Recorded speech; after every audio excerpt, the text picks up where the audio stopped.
logging on to monstergardens.com. Today we're going over a really hot topic for those indoor gardeners. What kind of reflector do you choose for your garden? That's not an easy question to answer. And to be honest, if you listen to promoted information off an advertisement, you might be misled. Let's just admit this. There's a lot of misinformation about reflectors out there, and what we're about to give you is a quick help to help steer yourself through the misinformation or the misguided statements that are given about reflectors. So really in the industry, there's two major types of reflectors. There's air-cooled reflectors, there's non-air-cooled reflectors. Non-air-cooled just means there's not air being pushed or forced through the reflector by a fan, and the reflector is just open reflecting the bulb, where an air-cooled reflector would be something more like this, where you would see an enclosed reflector where glass is in front of the bulb and you have a flange where air is moving in and out the other way that's air cooling the bulb. Now the theory behind air-cooled reflectors is they should be highly efficient to being able to cool your garden.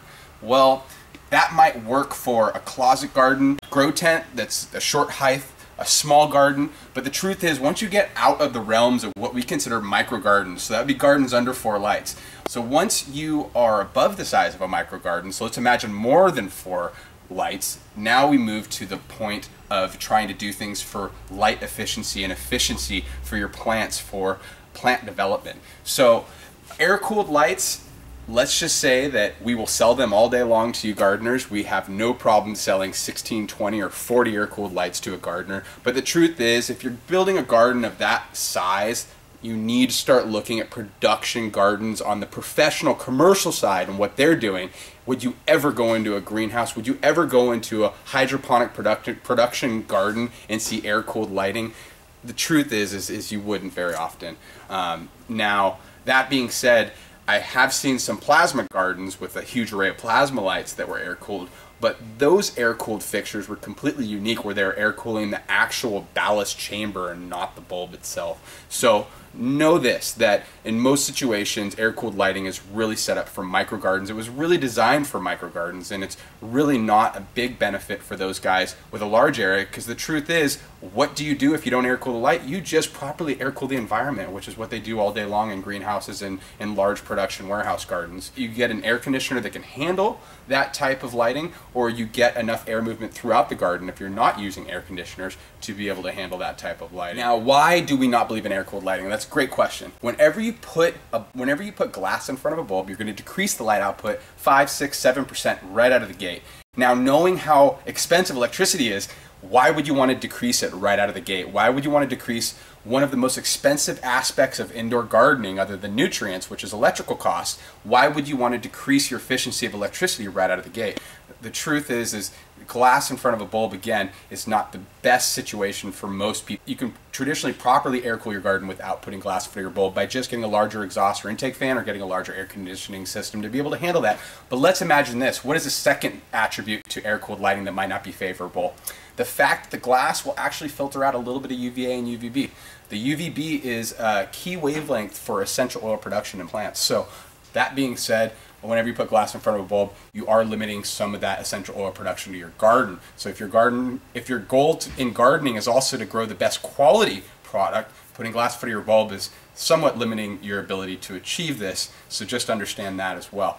But again, we are more than happy to sell air-cooled lighting to gardeners that need it, even in an extremely large situation. We just don't see it as being the most efficient option, and let's just leave it at that. There's other types of classification of reflectors. We just went with the most major difference of classifications, which is air-cooled and non-air-cooled. So there's other types of classifications of reflectors. There's wing reflectors, such as these. This is the Adjust-A-Wing medium here. Here's a very inexpensive wing that we sell as well. This is the Light Wave. Wing reflectors are just an inexpensive option for those gardeners that are maybe doing their first setup. They're going to save some money and upgrade maybe to a better lighting system later on, or those people with a temporary situation, or those gardeners that really don't care and they're just strictly trying to grow a few plants and not really focused on how efficient it needs to be. But wing reflectors are great because of the fact that they do not have glass in front of the bulb. They are allowing you the full light output. They are not limiting any of the wavelengths of light. But where they are inefficient is this. Your bulb is right here, and where is the reflectivity on this side? Your light is literally lighting the wall. So with wing reflectors, though they're awesome, and I myself have grown with them for many years, I still do believe in them, but they are slightly inefficient just because there's no reflectivity on the ends, and so you're losing that light. You're essentially not bouncing that light back down in your canopy, but it is being lost, and effectively it is lighting the wall. So that is the one drawback, though we do see wing reflectors as still being a great option for gardeners.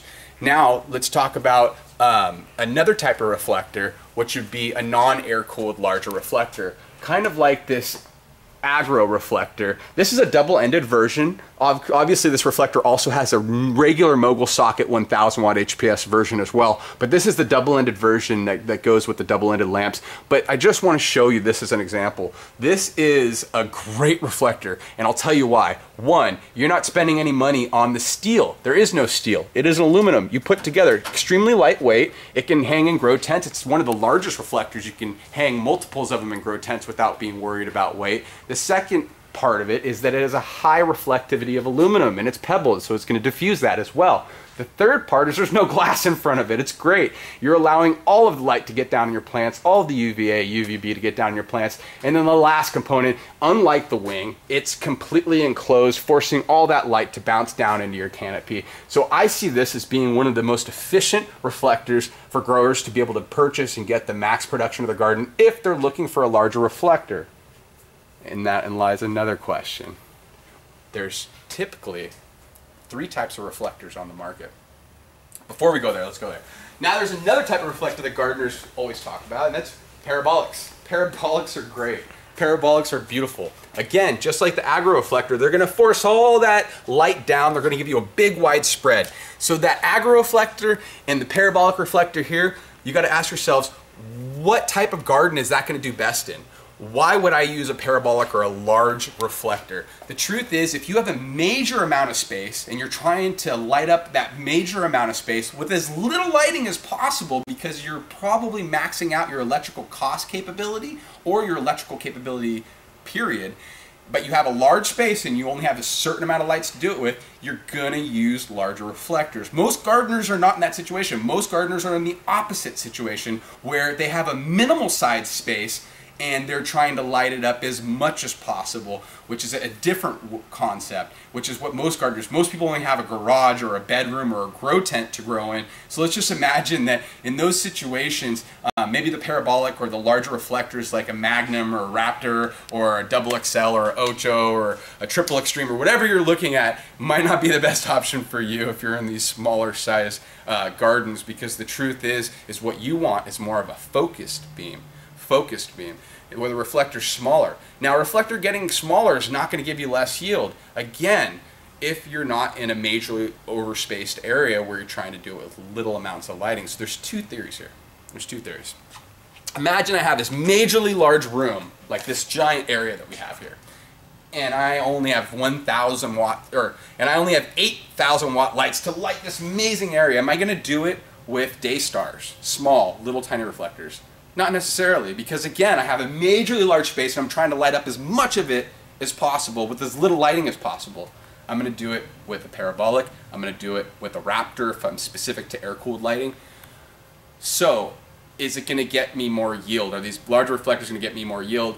You know, when your lights are spaced out more than they would traditionally be in an average garden because you have an oversized space with a low amount of lighting, yes, you can see a slight yield increase due to using an oversized reflector and expanding the footprint of the light. But what you're also doing is lowering the intensity of the light. So the depth penetration, meaning how tall you can grow your plants or how far the flower development will go down into your canopy, is going to be minimized. So the concept also is, if I'm trying to get the most plant output in a given space, I would not use larger reflectors and less lighting. If I was trying to get the most output for a given space, I would use smaller reflectors and more lighting. And I'll give you an example there.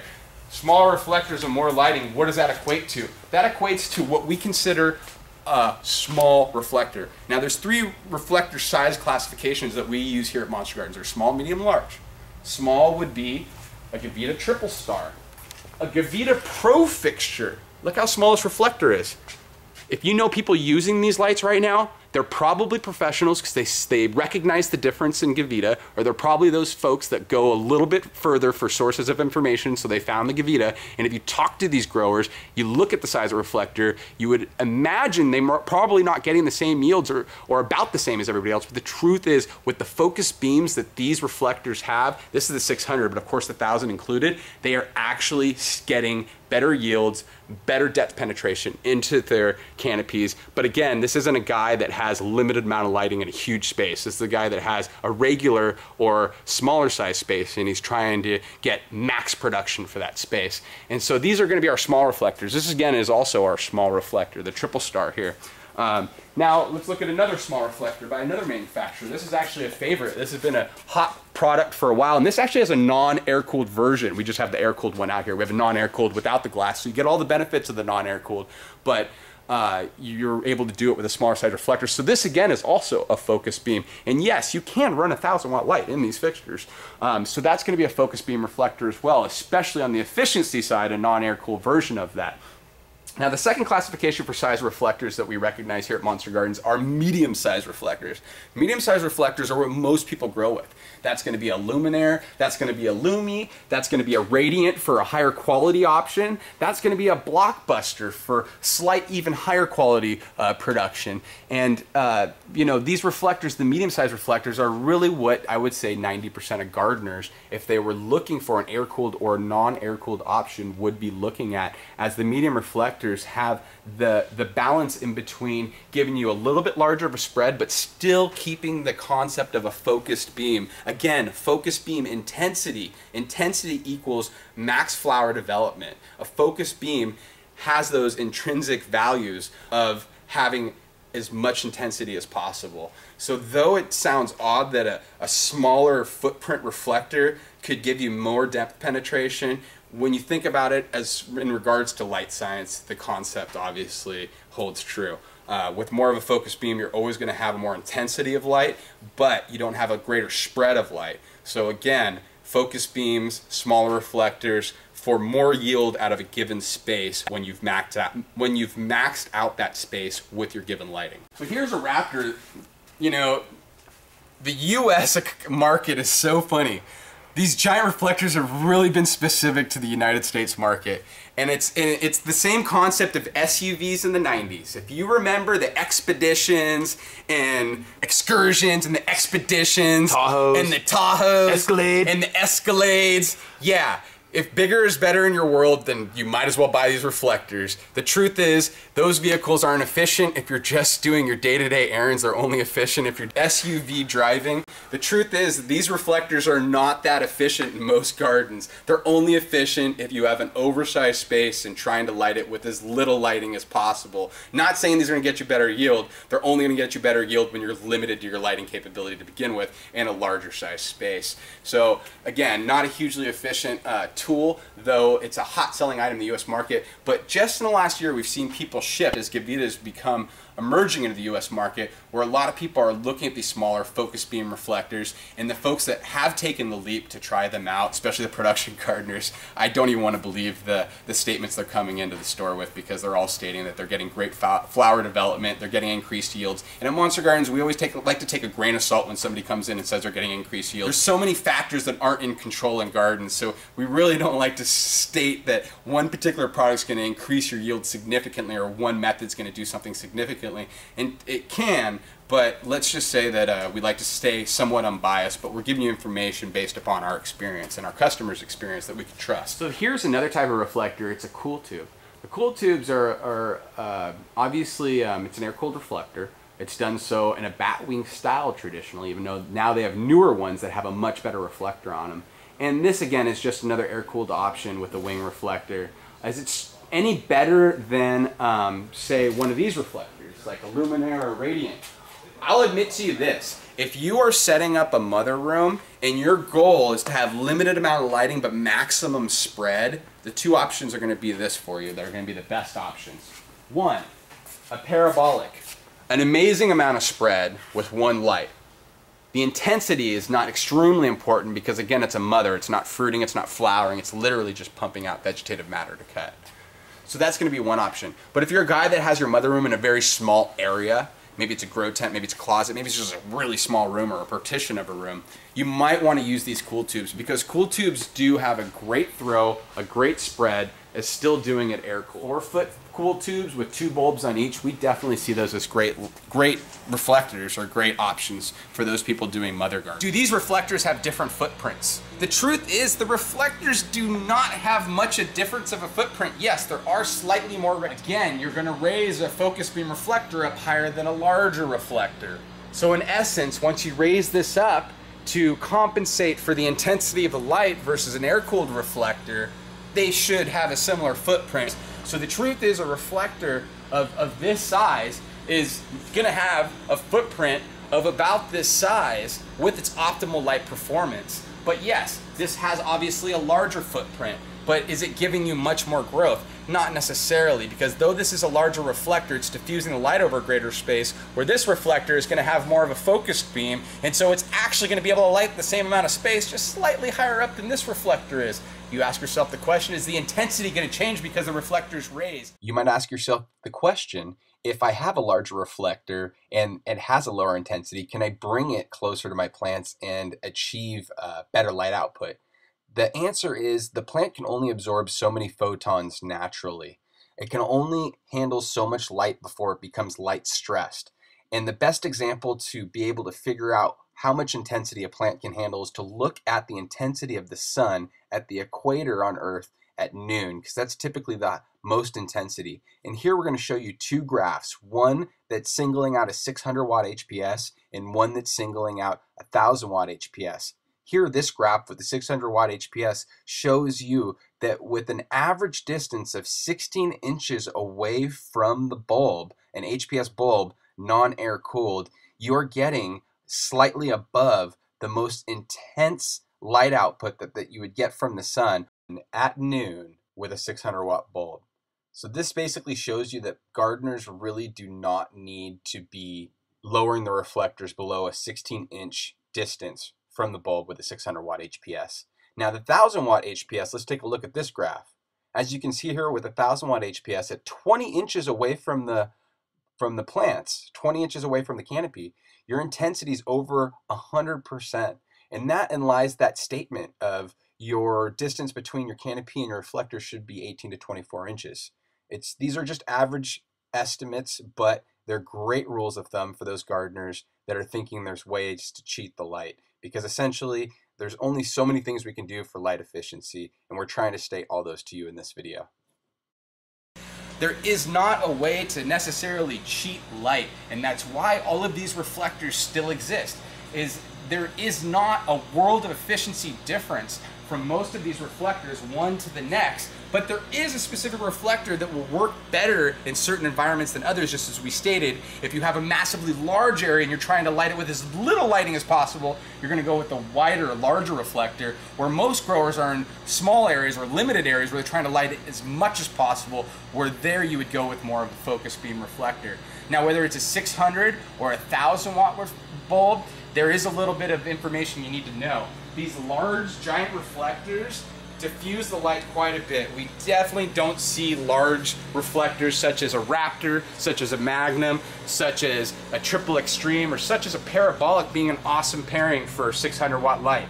Because of the size of these reflectors, and again, you're picking these reflectors because you have an oversized area you're trying to light with less lighting, you would actually want to choose a higher intensity bulb, because that's what those larger reflectors are intended with. Not saying that you can't use a lower wattage bulb, you can, but the best pairing for them is with a larger wattage bulb like a 1000 watt bulb and nothing less than that. Now know this, when you're looking at reflectors, Hydrofarm has their own plug type. So out of all of these brands up here on the top that we've got Gavita, we've got Sunlight Supply, we've got Hydrofarm, we've got BWGS. Really, Hydrofarm is the only one that has their own plug type. So those customers needing to know that information know that with a Hydrofarm reflector and a non-Hydrofarm ballast, you will have to get an adapter. Here's another set of reflectors. These are actually the Sunleaves reflectors. These are the BWGS reflectors. They're great. They sell a lot on the East Coast. If you're on the East Coast, you're one of our customers on the East Coast, you might recognize the Sunleaves brand a little bit more than those customers who are watching this video on the West Coast of the US. If you're one of our European customers or Canadian customers, you probably have not seen these reflectors. They're just basically versions of the other reflectors that Sunlight and Hydrofarm have. They're not any worse. They're about the same. We just have them here in the store because we like to give our customers options. Though the options might be a little redundant, and as the market starts to change, we might start to change as well a little bit. But here is another reflector type. This is very unique. You've seen a video we produced on it. It's the Luxor reflector. Now, you've seen some copycat products that are not the same. The OG reflector, which is one we do not carry at Monster Gardens. We do not believe in that product. The Luxor reflector is a vertical operation reflector that has a separate air-cooled housing for the bulb. That is, the air-cooled housing is completely separate from the actual chamber. But you still have the glass in front of your bulb. No. But the truth is, you can actually pop off the glass on this reflector. It does not need to operate in order to run air-cooled reflector. So the statement I made to you guys earlier about air-cooled reflectors not being efficient, the statement I made to you guys earlier about air-cooled reflectors not being efficient, it's strictly due to traditional air-cooled reflectors. This is not in that classification. You can air-cool this reflector without the glass being on it. Any reflector that has that capability, which is really a couple, are unique differences to the rule that I just stated to you. You can air cool them properly without having to allow the air moving through the chamber, which is going to allow you to pop off the glass, which is going to allow the full light capability. Now, are you needing to basically run, air-cooled arrays through these reflectors in a warehouse?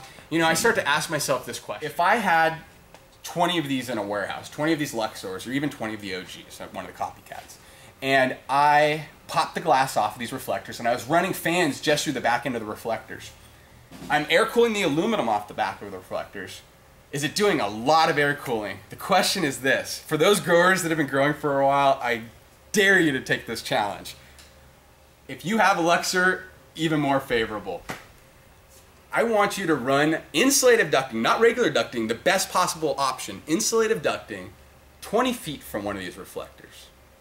What I want you to do is run a fan off of it, run 1,000, run a hot light in it, and do this if you've got these reflectors to your disposal to do this kind of test, and you haven't put them up in your garden yet, and you're just kind of getting the equipment ready, you can obviously do this test. Hook up your ducting to the reflector, run the light in the reflector, okay? I want you to pull the heat off that reflector. I want you to feel the heat coming off that ducting right off the reflector. I want you to, that heat, that warmth you'll feel off the ducting is going to be an exact representation of the heat that's coming off the reflector, obviously. But then I want you to go 20 feet away, and I want you to feel the heat coming off that ducting. Is it still warm? The question is, in most circumstances, no. So where's that heat going? From the, right out of the reflector off the ducting to the 20 feet away. It's radiating back into your grow room. The truth is, air-cooled reflectors, regardless of the science behind it, regardless of how efficient it is going to have a limited capability. We really only see insulative ducting or insulative or flex ducting or non-insulative ducting lines to be limited to a certain distance, and then they become highly inefficient because that heat just radiates right back into your garden. You might have your air-cooled lighting set up right now. You might be able to go right off the blow side of one of your reflectors and feel the heat, and I want you to go right to where that's exiting the room, and I want you to feel the heat. What you'll see is a drop in heat. So, again, all I'm giving you is this information so that the folks at home can understand that there's many options that they are afforded, and some options are uniquely better than another, and that's what we're trying to provide to you, is the realistic information based upon our 7 years of selling products to indoor gardeners all over the world in every situation that we've seen. This is pretty much the education that we're able to provide off of all of that compiled information and experience that we've gotten from our gardeners. So I expect you guys at home, of course, to do your own research, but if you are doing research, please don't take it from the manufacturer themselves, and be wary on certain forums, because let's just admit that there's a lot of people that work for the manufacturers or the suppliers on the forums, or people that are working within a limited capacity of experience, and so though they state a benefit, they might not see the big picture. So those guys, you're looking at this T5 here, just because we're doing the reflector video now, you're looking at T5. What does a T5 do for me? A T5 will actually do a good job of flowering for a lot of people. You put the red bulbs in them, they'll do a great job of flowering. You'll actually get great essential oil production off of T5s. You get a low amount of internodal spacing. So we actually see T5s as being an awesome veg light. An awesome veg light. If you watched a lot of our videos, you've seen we've recommended these as vegetative lights.